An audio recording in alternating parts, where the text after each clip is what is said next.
seorang koruptor sebagai pertanggungjawaban moral. Saya mau minta klarifikasi, ini tanggung jawab siapa? Bapak malu nggak sih? Tidakkah saya dengar permintaan maaf yang benar?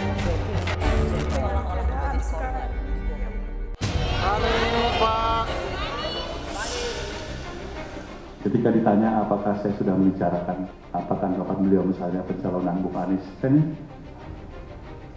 beliau ucapkan ya, baik, bagus.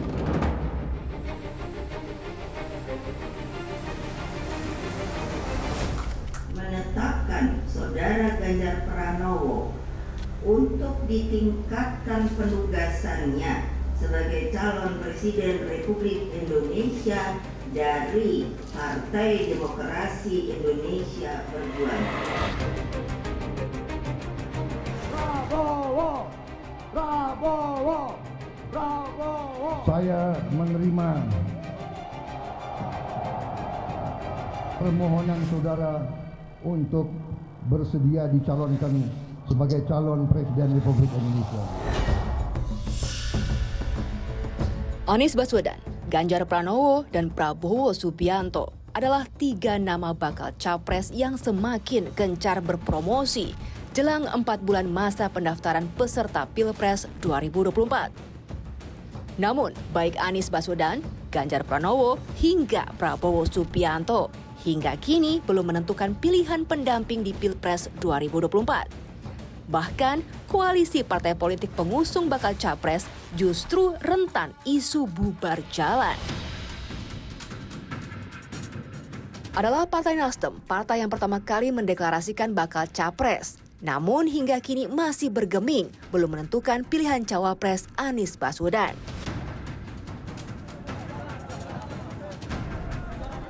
Partai Demokrat bahkan mengancam akan keluar dari koalisi perubahan untuk persatuan bila Partai Nasdem tidak segera menentukan pilihan cawapres Anies Baswedan. Ya, kita melihat bahwa ini perlu untuk dideklarasikan secepatnya karena kita tidak begitu banyak memiliki waktu untuk bertemu dengan rakyat. Jadi akan lebih bagus kalau lebih cepat. Wajar lah, namanya partai besar juga pengen kader sendiri yang muncul sebagai cawapres Anies. Iya, mereka maksa pokoknya untuk AHY mendampingi Anies. Pilpres 2024 memiliki wajah baru karena tidak ada lagi peserta petahana, sebab Jokowi sudah 2 periode memimpin negeri ini. Koalisi partai pun mulai lirik kanan kiri, berdalih silaturahmi. Seperti PAN yang menemui Prabowo dan Megawati mencoba menawarkan solusi nama bakal cawapres untuk dipasangkan dengan Prabowo atau Ganjar Pranowo. Ada juga olahraga pagi Agus Harimurti dan Puan Maharani yang berujung pada cuitan mimpi Susilo Bambang Yudhoyono berharap satu gerbong kereta dengan Megawati dan Jokowi. Pesannya dari Ibu Mega ya ketemu hari ini senyum. Nggak boleh kemudian ketemunya berdua nih kayak wah tegang enggak kan? Tadi saya masih boleh bilang nggak diri saya muda, masih boleh ya, boleh. Anak-anak muda yang akan membawa insya Allah bisa membantu membangun bangsa ini ke depan untuk bisa punya masa depan yang lebih baik daripada sebelumnya. Hadirnya kami berdua mudah-mudahan juga menjadi oase bahwa politik itu seringkali menempatkan seseorang atau partai dalam posisi dan sikap yang berbeda. Tetapi persahabatan kami berdua, Mbak Puan Maharani, yang juga selama ini berhubungan baik dengan kami sekeluarga, mudah-mudahan juga menjadi bentuk yang baik bahwa segala sesuatunya bisa kita carikan solusinya. Pertemuan 2 generasi penerus ini dianggap angin segar yang memecah kebuntuan komunikasi politik generasi pendahulunya. Siapa tahu akan ada kejutan yang lahir dari pertemuan awal ini. Ya, bagus. Bagus. Kalau presiden-presiden, mantan presiden itu bekerja sama, bersama-sama membangun negara ini, ya itu mimpi kita semuanya. Sudah bersama saya seorang politisi senior yang sudah berkiprah di parlemen sejak tahun 1982. Menjadi kader Golkar sejak tahun 83 hingga 2014. Dan terakhir menjabat sebagai Ketua Dewan Pertimbangan Partai Nasdem tahun 2015 hingga 2022. Bapak Siswono Yudo Husodo. Pak Sis, terima kasih sudah di Rosi. Terima kasih Rosi. Kalau bisa dibilang rasanya Pak Sisnis sudah senior sekali. Ada di Kementerian Pak Harto dari tahun 88 sampai tahun 1998, politisi yang sudah malang melintang sekian puluh tahun dari tahun 82. Jadi saya yang merasa sangat terhormat bisa. Rosi, saya ini baru pertama kali ini untuk diwawancara terbuka dengan Rosi ini karena saya menghargainya, acara Rosi bagus sekali. Terima kasih Pak Sis. Saya dan penonton Rosi ingin sekali mendapat perspektif politik dari seorang Siswono Yudo Husodo.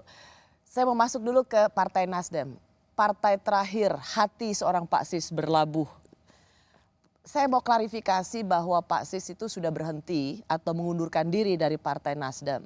Benarkah karena mendeklarasikan capresnya Anies Baswedan? Tidak benar ya, karena Nasdem mendeklarasikan Pak Anies itu bulan Oktober 2022. Saya mengajukan surat pengunduran diri dari Nasdem itu Januari 2022. Jadi ada jeda beberapa bulan sebelumnya. Ya. Dan pengunduran saya itu lebih kepada ketika saya keluar dari Golkar 2014. Karena pertimbangan pribadi yang terkait dengan hasil Munas di Bali. Kemudian setelah saya di luar, Pak Surya meminta saya bergabung di Nasdem berkali-kali untuk menjadi Ketua Dewan Pertimbangan. Dan ketika itu kita ada kesepakatan dengan Pak Surya bahwa saya bersedia, tapi hanya sampai selesainya pemilu 2019. Jadi begitu 2019 selesai pemilu, saya menyampaikan pengunduran diri. Kita semua waktu itu di Nasdem sangat berbahagia karena Nasdem menjadi partai dari 36 kursi di DPR menjadi 59, naik 23 yang tertinggi dari semua partai. Tapi kemudian Pak Surya menggodeli saya dan saya bisa mengerti bahwa pasca pemilu 2019 dinamika politik begitu tinggi dan saya bisa menerima itu. Tapi kemudian beberapa bulan kemudian ya, di akhir 2021 waktu saya mau mengirimkan surat yang kedua Pak Surya kena COVID. Saya tidak sampai hati untuk meninggalkan dia. Dan akhirnya Januari 2022 secara sepihak saya mengundurkan diri dari Partai Nasdem. Kenapa? Apa yang buat Bapak kok pokoknya ada atau nggak ada jawaban saya mundur dari Partai Nasdem? Pertimbangan satu-satunya adalah karena umur saya yang sudah menjelang 80 tahun. Pada waktu saya mundur itu. Jadi tidak ada kaitannya dengan masalah pencapresan Pak Anies oleh Nasdem. Jadi di sini Bapak mengklarifikasi secara langsung soal spekulasi apakah seorang Siswono Yudo Husodo keluar karena deklarasi capres Nasdem itu Anies Baswedan, bukan karena itu, sama sekali bukan karena itu. Sekarang Pak Sis sudah tidak lagi di Partai Nasdem. Apa yang terjadi pada Partai Nasdem itu adalah satu, kadernya, kader utama yang menjadi menteri itu sudah ditetapkan sebagai tersangka. Dan kedua juga ada Menteri Pertanian yang juga kena masalah hukum di KPK. Sebagai orang yang pernah punya hati di Partai Nasdem, apakah insting politik Pak Sis itu pernah memprediksi ini akan terjadi pada Nasdem? Ya saya kira tidak mungkin kejaksaan maupun KPK itu mentersangkakan seseorang tanpa ada bukti yang kuat. Dan saya melihat bahwa para politisi yang tersangkut korupsi banyak sekali yang selalu memakai isu kriminalisasi, ada rekayasa politik. Jalan yang terbaik adalah sederhana, jadilah politisi yang tidak korup. Dan bisa dibuktikan bahwa dia tidak korup. Tapi saya yakin bahwa apa yang sedang berlangsung ini hadapi saja dengan baik, dengan bukti-bukti hukum, dan kalau memang tidak bersalah ya pasti tidak akan ada tindakan lanjutan. Karena banyak sekali yang kemudian mengatakan apa yang terjadi pada Partai Nasdem karena berseberangan dengan kekuasaan, maka sekarang urusan hukumnya dijadikan alat politik. Wah ya, selalu saja kalau tindakan pidana dikenakan pada tokoh politik, selalu saja isunya politisasi. Tapi kita melihat Menteri Sosial itu dari PDI, partai penguasa, ditangkap juga kan. Jadi saya kira kok lebih baik dihadapi dengan baik, berikan bukti-bukti bahwa itu tidak betul, terekspos, dan akan menjadi credit point bagi partai yang bersangkutan. Daripada menggiring itu menjadi masalah politik, tapi nanti bisa dibuktikan bahwa ternyata terjadi penyimpangan, itu malah merugikan sendiri. Sebagai Ketua Dewan Pertimbangan Nasdem, Pak, cukup lama dari 2014 sampai 2015 sampai 2022. Gitu. Menurut Pak Sis, ada apa sekarang dengan internal Partai Nasdem? Kita tahu bahwa Pak Surya Paloh begitu dekat dengan Pak Jokowi. Apakah keretakan hubungan ini murni karena punya pilihan capres yang berbeda? Oh iya, sejak pemilu presiden 2014-2019, saya kira Pak Surya Paloh adalah ketua umum partai yang paling dekat dengan Jokowi. Dan yang paling sering bertemu. Saya kira tidak ada minggu yang mereka tidak ketemu. Setiap minggu pasti ketemu. Dan konsultasinya adalah menyangkut masalah-masalah yang sangat mendasar. Saking dekatnya tuh ya? Saking dekatnya. Tapi inilah politik. Pada saat tertentu ada pandangan politik mengenai sesuatu isu yang tidak sama, mereka menjadi jauh. Tapi mungkin saja persahabatannya tetap itu bisa saja terjadi, hanya pandangan politiknya berbeda.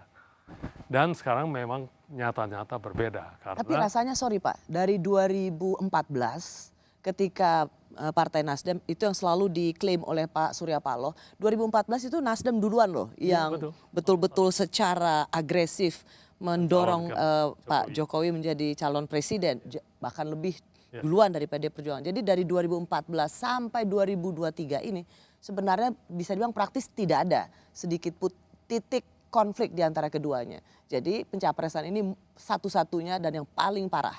Iya, sebetulnya ada dua isu yang menurut hemat saya bisa menjadi hal yang membuat Pak Jokowi dan Pak Surya Paloh yang begitu dekat menjadi renggang. Isu pertama tentu karena Pak Surya ingin mencalonkan Pak Anies yang kita bisa membaca Pak Jokowi punya pilihan lain yang tidak sama. Tapi yang kedua juga karena Nasdem mendeklarasikan koalisi perubahan. Di mana Nasdem masih menjadi partai politik pendukung pemerintahan yang ada di dalam. Koalisinya dengan dua-duanya partai oposisi yang ada di luar. Jadi dua hal ini yang mungkin yang menjadi jarak. Sehingga pada pertemuan halal bihalal terakhir pun Pak Surya Paloh tidak ikut diundang karena akan membicarakan hal politik karena dianggap sudah mempunyai koalisi. Jadi dua hal ini mengenai koalisinya Nasdem dengan partai oposisi dan pencalonan Pak Anies itu saya kira yang membuat mereka berjarak secara politik. Dan kalau sekarang Pak Jokowi kita tahu pernah ada kalimat yang sangat menggemparkan, saya akan cawe-cawe meskipun itu disebut demi kepentingan rakyat Indonesia. Sehingga ketika berseberangan itu apakah Bapak juga merasakan cawe-cawe Presiden Jokowi itu juga termasuk merongrong Partai Nasdem yang berseberangan dengan kekuasaan? Saya lihat kok tidak sebegitu jauh ya.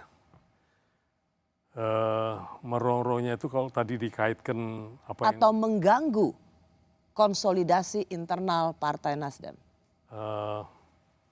Saya kok tidak melihat itu sebegitu jauh ya.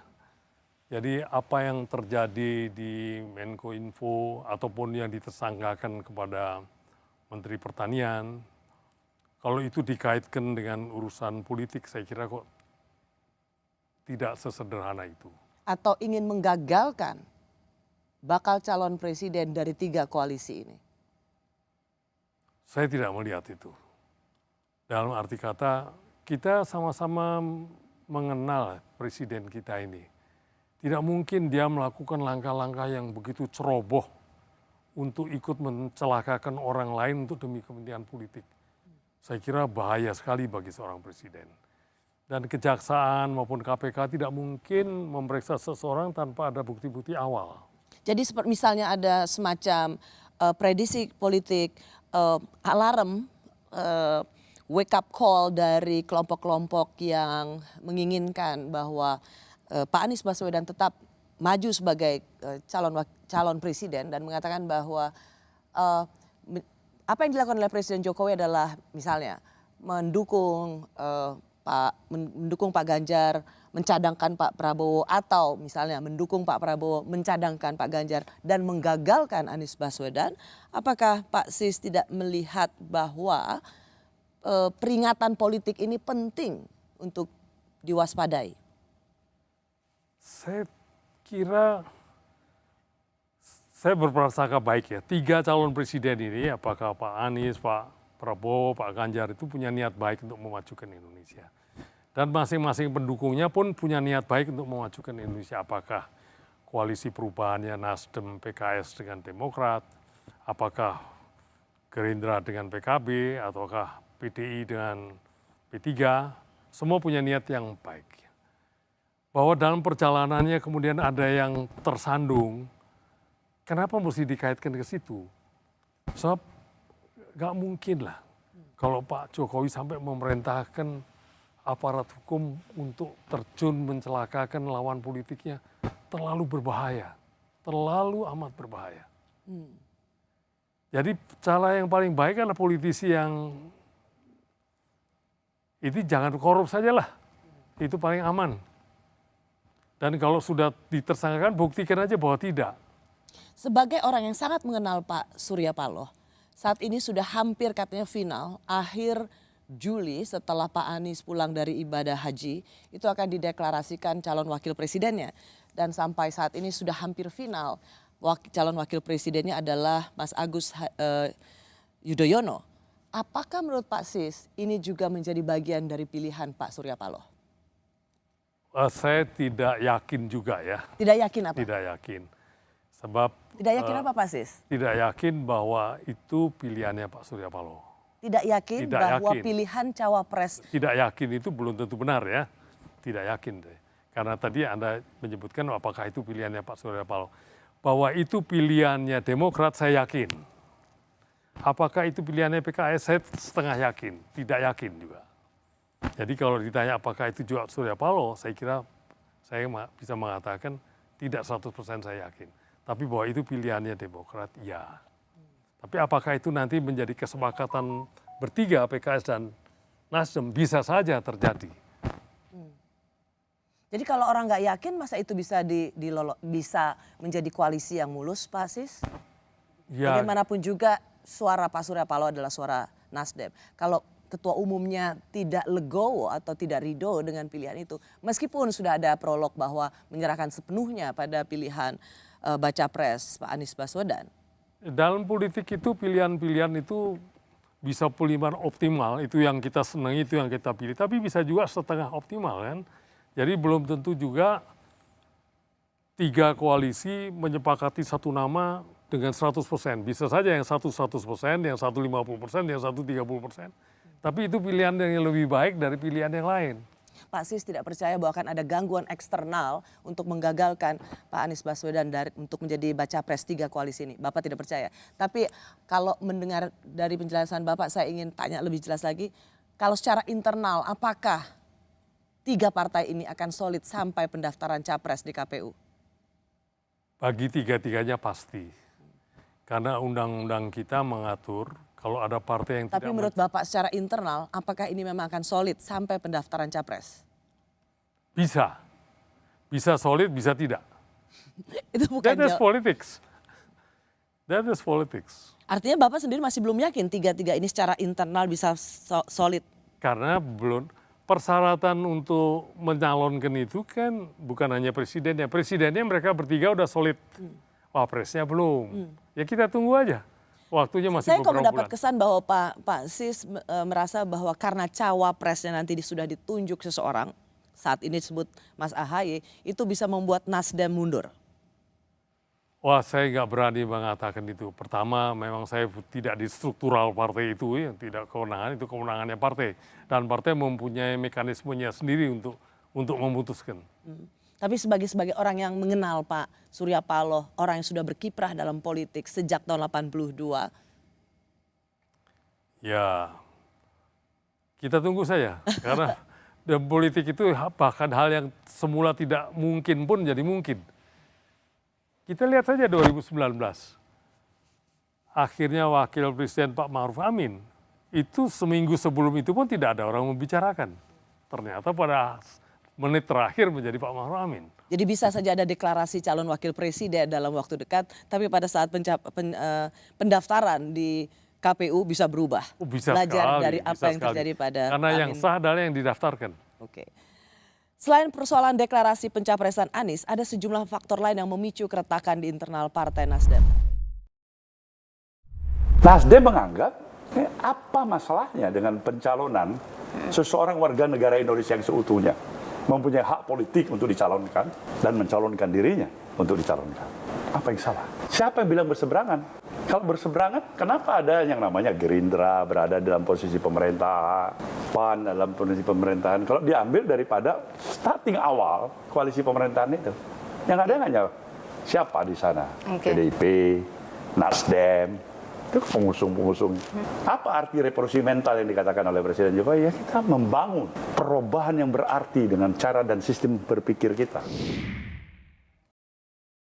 Saya masih bersama politisi senior era Presiden Soeharto hingga Presiden Joko Widodo. Pernah menjabat Menteri Negara Perumahan Rakyat Kabinet Pembangunan 5 tahun 88 sampai 93 dan Menteri Transmigrasi Kabinet Pembangunan 6 tahun 93-98 itu di bawah pemerintahan Presiden Soeharto.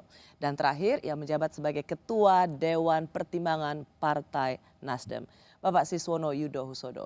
Pak Sis, tadi kalau kita lihat setelah Pak sudah dibilang mulai retak, tapi Pak Surya Paloh sih dibilang siapa yang bilang retak. Banyak sekali kalimat dari Pak SP yang menyatakan bahwa apa salah saya, apa salah Nasdem. Dan merasa bahwa nggak fair kalau Partai Nasdem diperlakukan seperti ini hanya karena mencalonkan capres yang berbeda dengan Presiden Jokowi. Memang yang berubah drastis adalah hubungan Pak Surya dengan Bapak Jokowi yang dulu begitu intens bertemu, setelah deklarasi Pak Anies menjadi kurang. Tapi sebetulnya tidak ada yang salah juga. Dilihat dari Presiden, oh you punya sikap yang berbeda dengan saya. Oke, tapi sebenarnya menurut Pak Sis kan mereka sudah pernah ketemu nih sebelum deklarasi. Apa sih Pak isi pertemuannya? Sorry, maksud saya begini untuk memperjelas. Karena mengapa saya tanyakan ini, karena Pak Sis begitu dekat dengan Pak Surya Paloh, diajak oleh Pak Surya Paloh bergabung ke Nasdem, mau keluar nggak diizinin juga oleh Pak Surya Paloh sehingga akhirnya sepihak keluarnya. Kan sebelum Pak Surya Paloh mendeklarasikan capres Mas Anies Baswedan kan sebenarnya udah bilang dulu kan ke Pak Jokowi. Benar nggak nih? Ya betul, jadi sebetulnya saya mengenal Surya Paloh, Pak Surya Paloh itu sejak tahun 73, jadi 50 tahun. Ketika saya menjadi Ketua Umum HIPMI, Pak Surya Paloh itu Ketua HIPMI Sumatera Utara. Dan saya mengenal dia sebagai seorang nasionalis, idealis, yang persisten terhadap hal-hal yang dianggapnya baik. Apa yang menurut Pak Surya baik, belum tentu betul. Ya. Kita mengikuti dia sejak prioritas, bagaimana di Bredel, dia tetap konsisten. Akhirnya switch bikin TV Metro, Media Indonesia, bagaimana dia mendirikan partai yang hanya pemilu kedua sudah menjadi partai terbesar nomor 4 loh. Setelah PDIP di DPR, nomor 2 Golkar, nomor 3 Gerindra, nomor 4 Nasdem, nomor 5 PKB, nomor 6 Demokrat.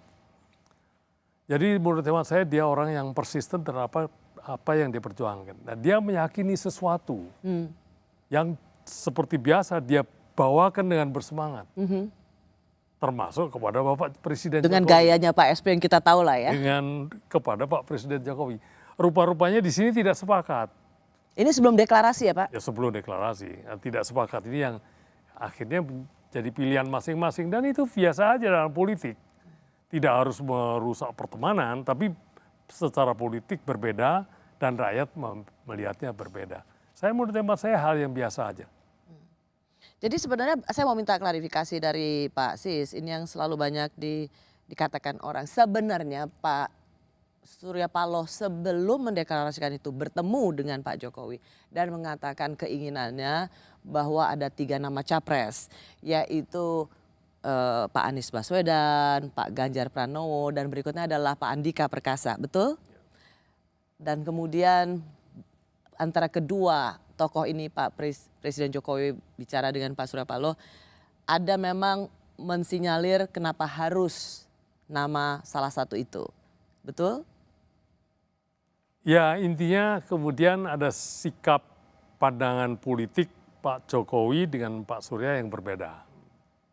Itu masalah yang menjadikan mereka tidak seakrab sebelumnya. Dan itu hal yang biasa dalam politik. Betul, itu hal yang biasa dalam partai politik. Benar nggak bahwa sebenarnya masih ada janji pertemuan satu lagi sebelum pendeklarasian itu? Ya saya mendengar kabar begitu ya. Tetapi kemudian Nasdem mendeklarasikan sebelum ada pembicaraan itu, bisa saja. Dan itu dianggap sebagai ingkar janji bahwa harusnya masih bisa berbicara lagi secara hati ke hati. Saya kira bukan soal ingkar janji. Intinya yang terjadi adalah kita yang faktual aja. Faktualnya adalah ada perbedaan pandangan politik di antara Pak Surya dan Pak Jokowi mengenai calon yang dianggap pantas memimpin Indonesia di akan datang. Okay. Pak Jokowi lebih melihat ini sebaiknya kebersinambungan, sedangkan Pak Surya termasuk koalisi yang dibentuk perubahan. Oke. Di mana posisi Pak Sis? Kalau sekarang ini saya mendukung presiden yang melanjutkan kebijakan dan program Pak Jokowi. Jadi Pak Sis berbeda pandangan politik dengan Pak Surya Paloh. Kalau dilihat pada pandangan politik sekarang, di mana Pak Surya Paloh mencalonkan Pak Anies dengan tagline koalisi perubahan. Saya berbeda. Sebab kalau kita lihat Pilpres 2024 nanti itu tema besarnya 2. Satu yang mendukung program keberlanjutan dari program Pak Jokowi. Representasinya Pak Prabowo, Pak Ganjar. Yang kedua yang ingin melakukan perubahan. Koalisinya namanya perubahan. Bahkan beberapa orang menyebutnya sebagai antitesa adalah Pak Anies. Saya cenderung kepada keberlanjutan. Kenapa? Karena memang saya melihat kebijakan dan program Pak Jokowi sekarang ini sudah on the right track. Jadi benar dong Pak, spekulasi banyak orang. Pak Sis ini keluar ya karena merasa pilihan Pak Surya Paloh nggak cocok. Oh enggak, karena saya keluar sebelum secara timetable-nya nggak masuk. Tidak masuk. Tetapi kalau ditanya apakah saya setuju dengan pilihan itu, saya katakan saya tidak setuju. Bapak tidak setuju dengan pilihan Pak Surya Paloh? Mengenai 2. Pertama, koalisi memakai nama perubahan. Karena apa? Karena partai ini ada di dalam koalisi pemerintah. Berarti ikut menyusun program-program pemerintah. Kenapa ini mesti pakai nomenklatur perubahan? Kedua, karena memilih Pak Anies yang bisa diperkirakan sesuai dengan namanya melakukan perubahan terhadap kebijakan yang ada. Pak Jokowi ini fenomenal sekali loh, luar biasa. Jadi jangan disebut dia ikut campur atau apa. Dia ini 3 bulan lagi pendaftaran capres, 7 bulan lagi pilpres. Tingkat acceptancy masyarakat 82%. Ya, kalau di Kompas 70, sekian persen, Litbang 70. Pak Sis, begini, tapi ada ketika wawancara dengan Kompas TV di program Niluh, Pak Surya Paloh mengatakan bahwa loh kenapa apa salah Nasdem memilih calon presiden berdasarkan hak politik partai. Loh kenapa kemudian langsung disingkirkan? Loh yang berbeda partai berbeda pandangan waktu pemilu seperti Gerindra, PAN aja dirangkul, kenapa yang sudah ada di dalam sejak awal kok malah disingkirkan? Menurut saya ini adalah protes kritis yang melihat yang dulunya lawan kok disayang-sayang, yang teman lama kok malah kemudian dengan mudah disingkirkan. Iya, tidak ada yang salah ya menurut saya. Jadi tidak ada yang salah bahwa Nasdem menyalonkan Pak Anies itu tidak salah. Itu proses internal partai menuju ke sana, itu tidak ada yang salah. Tapi kemudian bahwa pandangan politik yang berbeda itu membuat jarak, itu soal lain lagi. Dan itu terjadi di banyak aspek. Dalam banyak pada waktu itu kan Pak, setelah deklarasi Pak Surya Paloh masih sempat ketemu Pak Jokowi. Apa isinya Pak? Saya kira clearance ya, Pak Surya Paloh juga perlu menyampaikan clearance pada Pak Presiden. Tapi hubungannya tidak sehangat sebelumnya lagi. Saya kira jangan dianggap sebagai hal yang luar biasa. Dalam politik, teman seiring sejalan pada tingkat tertentu ternyata berbeda jadi beda. Kemudian di ujungnya kemudian ada hal yang lain yang tidak cocok dekat lagi, itu hal yang biasa. There is no permanent friend, there is no permanent enemies, there's only common interest. Karena interestnya sama, ya jadi dekat. Karena berbeda, ya jadi jauh. Termasuk juga Pak ada pertemuan dengan Pak Luhut Panjaitan yang juga teman lama Pak Surya Paloh. Kenapa itu juga tidak mampu menormalisasikan hubungan menurut Pak Sis? Saya kira mungkin waktu nanti ya, kita belum bisa mengatakan sekarang berhasil atau tidak, tapi upaya-upaya pendekatan mungkin ada baiknya dilakukan. Jadi kalau menurut Pak Sis, Bapak keluar dari Nasdem bukan karena Pak Anies Baswedan sebagai baca pres koalisi perubahan, betul. Tapi sekarang toh Bapak keluar dan Bapak merasa bahwa tidak setuju dengan pilihan Nasdem, jadi menyebutnya apa ini? Ya memang saya keluar karena memang komitmennya dengan Pak Surya begitu. Setelah pemilu 2019 saya mundur. Atau dalam misalnya pilihan politik Bapak mengatakan blessing in disguise? Oh ya, ini karena saya sudah ada di luar ternyata pilihannya tidak cocok sama saya bersyukur. Pak Sis, kita sudahi pembicaraan soal Partai Nasdem. Karena sesungguhnya Pak Sis ini adalah politisi senior yang sudah malang melintang puluhan tahun di politik Indonesia. Kini saya ingin bicara soal partai awal atau pertamanya Pak Siswono. Karena manuver partai politik berkoalisi mulai sangat gencar. Dari 3 partai atas, Golkar seperti kehilangan arah. Sebagai tokoh Golkar sejak tahun 83, bagaimana seorang Siswono melihat ada apa dengan Golkar? Sekarang KIB salah satu anggotanya yaitu kami, P3 sudah menetapkan capresnya. Tapi tentu kita juga masih menunggu sikap Partai Amanat Nasional dan Golkar. Kalau kemudian kedua partai tersebut akhirnya mengikuti sikap P3, yaitu memiliki capres yang sama dengan mengusung Mas Ganjar pada akhirnya, maka KIB menjadi plus, yaitu PDI Perjuangan. Dan kita tunggu sikapnya. Dan kami optimis bahwa sikap partai-partai anggota KIB pada akhirnya insya Allah akan bisa sama dengan P3. Belum ada yang diteken. Terkait KIB, tentu KIB akan memutuskan pada waktunya. Dan komunikasi dilakukan dengan semua partai dan cair.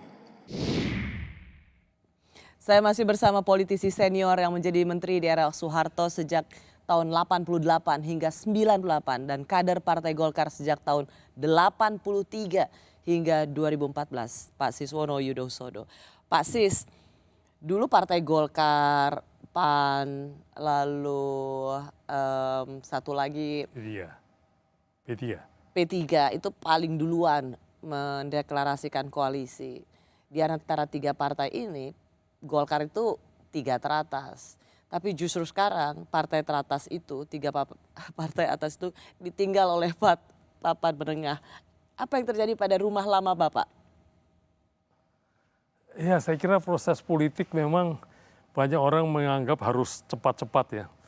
Tapi terus terang Golkar itu berisi orang-orang pinter banyak sekali. Tapi kalau kita bicara soal KIB, ini koalisi apa menurut Bapak? Setelah kemudian PAN sudah juga bertemu dengan PDIP, bertemu juga dengan Gerindra menawarkan cawapres Erick Thohir, kan sebenarnya Golkar ini seperti kehilangan arah kata orang.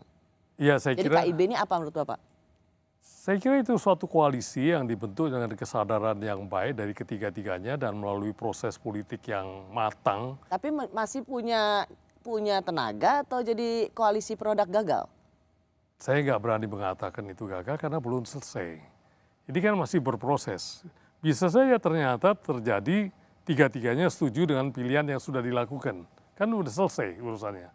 Apalagi kalau kemudian tiga-tiganya sepakat sama-sama mendukung capres karena P3 udah Ganjar berarti ke Ganjar dengan wakil yang disepakati oleh P3 selesai juga. Jadi menyatakan KIB sebagai sesuatu yang gagal juga terlalu pagi. Jadi saya lihat ya mereka sedang berproses. Sebagai partai besar, Bapak lihat bahwa partai ini Golkar tidak cukup lincah memainkan perannya atau rasanya kalau bilang sedang berproses. Ya. Golkar ini sudah ada sejak zaman Orde Baru. Ya. Masa prosesnya kalah sama partai yang baru lahir di era reformasi? Ya. Memang sebelumnya Munas Golkar menyebutkan di samping memilih Pak Erlangga sebagai ketua umum juga Pak Erlangga sebagai calon presiden. Sehingga proses itu mengikat dirinya setelah Rapimnas kemarin. Jadi harus menjadi capres gitu. Itu jadi mengikat dirinya. Kemudian setelah Rapimnas kemarin baru dilonggarkan. Dan mungkin sejak hari itu baru kita bisa menghitung Golkar melakukan langkah-langkah yang lebih fleksibel. Dilonggarkan bahwa sebagai tidak harus menjadi capres. Sebagai ketua umum Partai Golkar yang tadinya diamanatkan sebagai calon presiden, tetapi dilonggarkan di Rapim yang lebih rendah dari forum Munas bahwa ikut menentukan capres. Ya, itu kan dia jadi lebih fleksibel dalam mengatur manuver ke depannya ini. Kalau sebelumnya dia harus capres, mencari partai-partai pendukung yang sama untuk mencapai presiden threshold juga belum bisa. Jadi sekarang dia barangkali lebih fleksibel. Jadi apa sebenarnya posisi peran strategis Partai Golkar yang masih bisa kita lihat? Ya, kita banyak sekali ya. Kalau bisa ada, saya lihat Golkar juga menjajaki ke PKB, bukan mustahil juga dia sama-sama mendukung pilihan PDI, masih dinamis sekali. Dan Partai Golkar ini adalah partai dengan doktrin karya kekaryaan. Ini supaya dimengerti. Partai Golkar itu orangnya pintar-pintar dan paling berpengalaman di pemerintahan. Betul. Jadi jangan dibayangkan Golkar itu akan menjadi partai oposisi. Jangan dibayangkan Partai Golkar itu efektif sebagai partai oposisi. Pengalamannya pengalaman pemerintahan. Seperti kata Pak JK pernah bilang, Partai Golkar itu tidak pernah dilahirkan sebagai partai oposisi. Ya. Ia adalah partai yang harus melekat pada kekuasaan. Ya, oleh karena itu kita lihatlah perkembangan ini dinamis sekali. Saya melihat Golkar tetap mempunyai peranan yang besar seperti sekarang ini. Golkar itu dulu mendukung lawannya Pak Jokowi loh, ya kan? Ya. Tapi karena kemudian, dulu 2019 maksudnya ya, kan, mendukung Pak Prabowo dan Sandi Uno. Ya, tapi kemudian Pak Jokowi menang, masuk di pemerintahan dan efektif. Menteri-menterinya juga bagus-bagus, Pak Erlangga bagus. Ya, kalau namanya juga partai yang sudah ada dari zaman Orde Baru, Pak Sis. Memang menariknya dari Partai Golkar ini adalah partai yang sudah lama sekali selain PDI yang kemudian berubah menjadi PD Perjuangan. Tapi Partai Golkar Bapak lihat ya Pak ya, meskipun tadi Bapak bilang pinter-pinter, yang selalu punya misi kekaryaan, tapi nggak pernah sukses mencalonkan capres ya? Ya, ini satu hal ya. Sejak Pilpres langsung ini, yang pertama 2004, Pak Wiranto tidak berhasil. Yang kedua 2009, itu Golkar mengajukan Pak Yusuf Kalla sebagai wakil presiden. 2004 Pak Yusuf Kalla sebagai wakil presiden.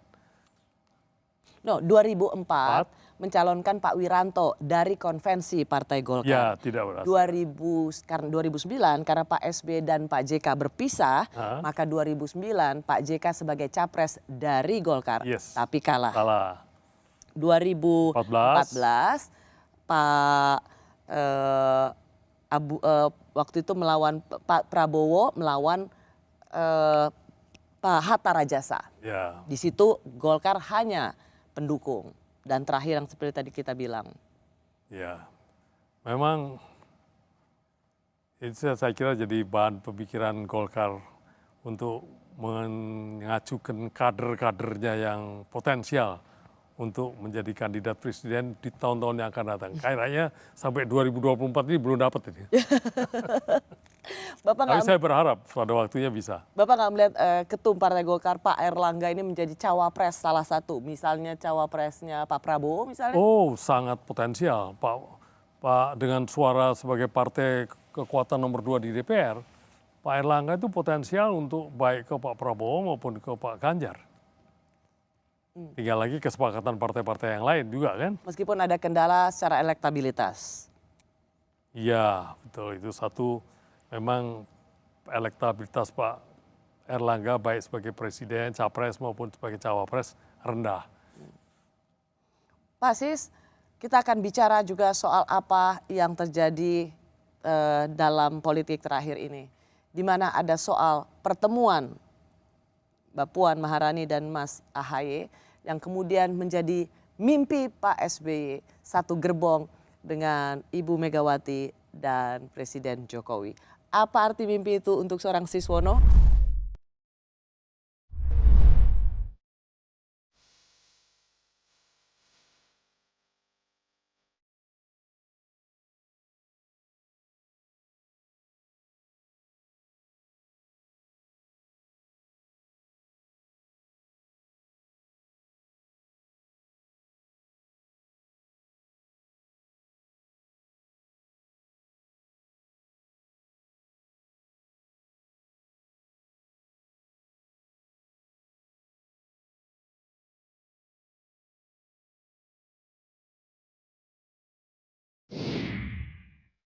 Saya masih bersama mantan politisi senior Partai Golkar dan Partai Nasdem yang pernah menjadi calon wakil presiden di pemilu presiden tahun 2004. Ia mendampingi calon presidennya yaitu Pak Amin Rais. Pak Sis, gini-gini Pak Sis pernah bertarung loh di pemilihan presiden 2004. Pemilu langsung pertama kali dalam sejarah Indonesia. Ya kan gini-gini pernah cawapres loh Bapak. Ya. Kira-kira beda nggak Pak 2004 yang kemarin sama 2024 yang akan kita hadapi ini? Oh, sangat berbeda ya.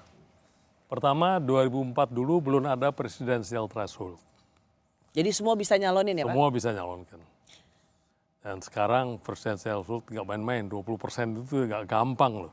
Dari semua partai politik yang ada hanya satu yang melolos itu hanya PDI sendiri. Yang lain-lain harus berkoalisi dengan yang lain. Nggak gampang itu. Itu sebenarnya banyak dikritik orang, kembalikan pada ambang batas bisa mencalonkan presiden itu ke 0% seperti 2004.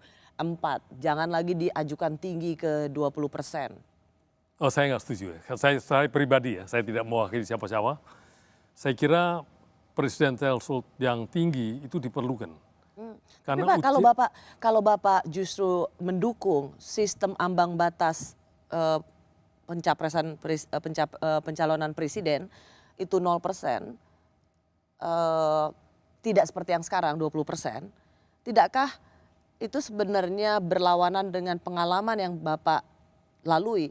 Dengan 0% kan kita bisa punya orang seperti Pak Sis, orang-orang baik, orang-orang pintar, berintegritas yang bisa kita pilih sebagai presiden. Ya, dalam sistem ketatanegaraan kita ini, pemerintah itu, presiden dan seluruh jajaran kabinetnya tidak bisa bekerja sendiri. Dia harus dengan DPR. Oleh karena ujian pertama bagi seorang calon presiden adalah kemampuannya memobilisir dukungan politik dari partai-partai lain.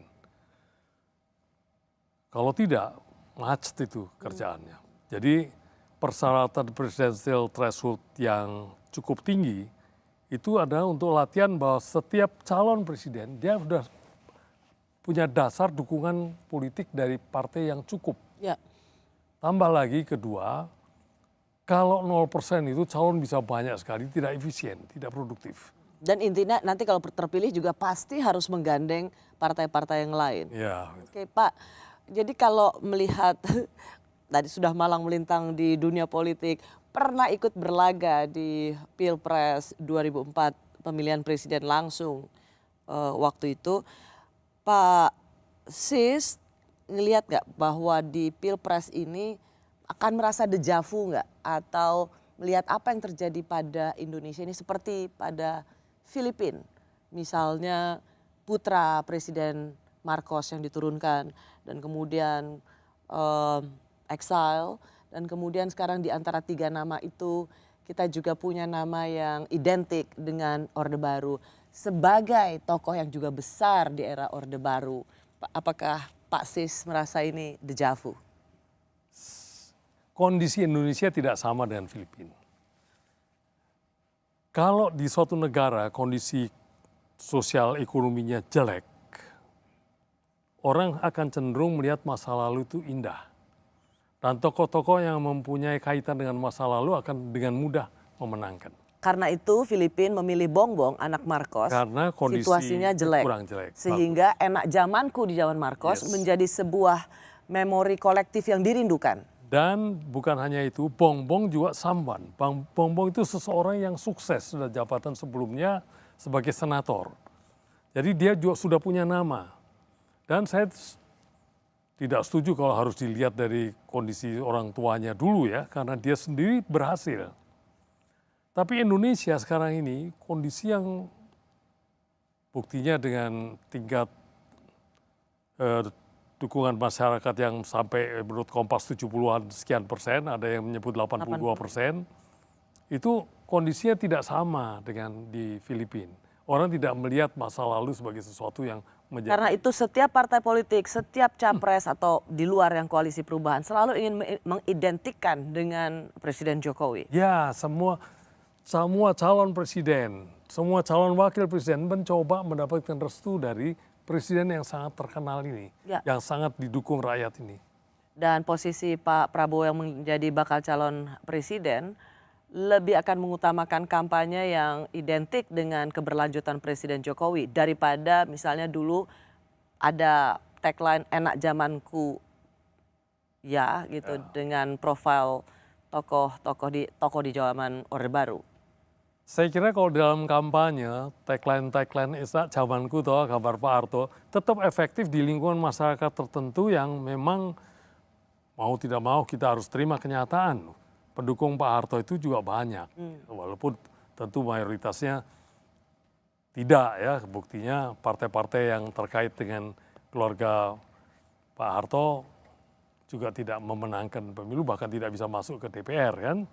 Tapi ada, jadi di lingkungan itu efektif. Tapi kalau dipakai secara nasional saya kira bunuh diri. Tentu tetap punya relevansinya di kelompok-kelompok tertentu. Pak Sis, saya tertarik untuk mengungkapkan kalimat ini yang diucapkan oleh dia seorang pollster dari Carta Politika, namanya Yunarto Wijaya. Ia mengatakan fenomena bahwa semuanya tergantung dari Pak Jokowi. Semua partai bahkan relawan menunggu arahan dari Pak Jokowi. Ia mengatakan apa yang kita lakukan, apakah itu partai politik, relawan, itu sama seperti kita mengsurhartokan di era Orde Baru. Apa-apa tunggu Pak Harto, apa-apa tergantung Pak Harto, menanti arahan Pak Harto. Dan pada konteks yang sama kita juga melakukan itu pada Presiden Jokowi. Ada samanya, karena kita sebetulnya lebih baik berpikir sendiri, kemudian dikonfirmasi kepada Pak Jokowi, oh ternyata sama atau tidak kita koreksi, atau kita memberikan masukan pada Pak Jokowi. Tidak itu konteksnya Pak. Konteksnya adalah ketika kita ada di era reformasi ini, ya maka kemudian kita mengulangi perilaku bahwa Pak Jokowi itu sudah kita jadikan Soeharto.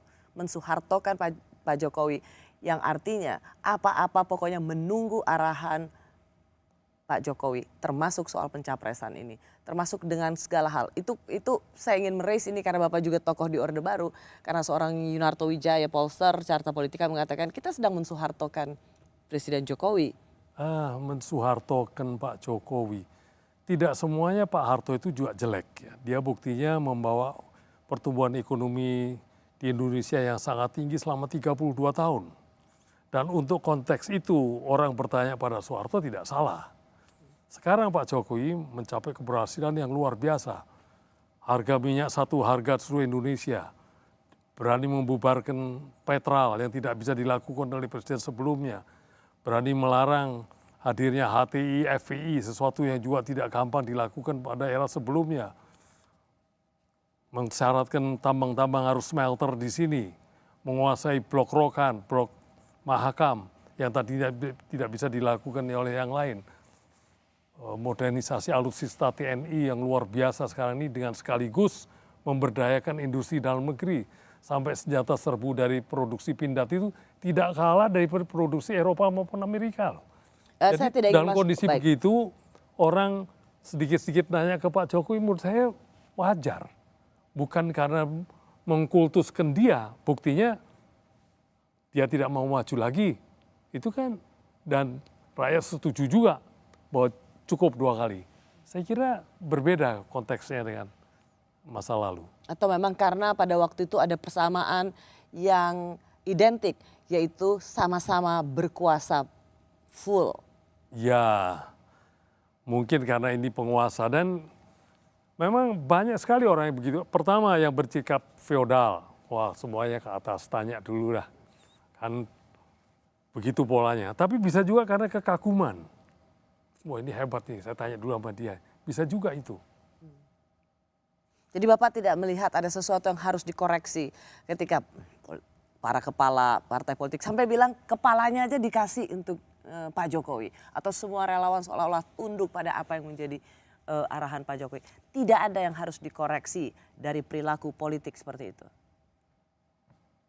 Kalau itu dilakukan dengan kritis, artinya dengan pertimbangan yang rasional, saya kira itu wajar aja. Tapi kalau itu dilakukan dengan tanda konteks kultus individu, itu tidak benar.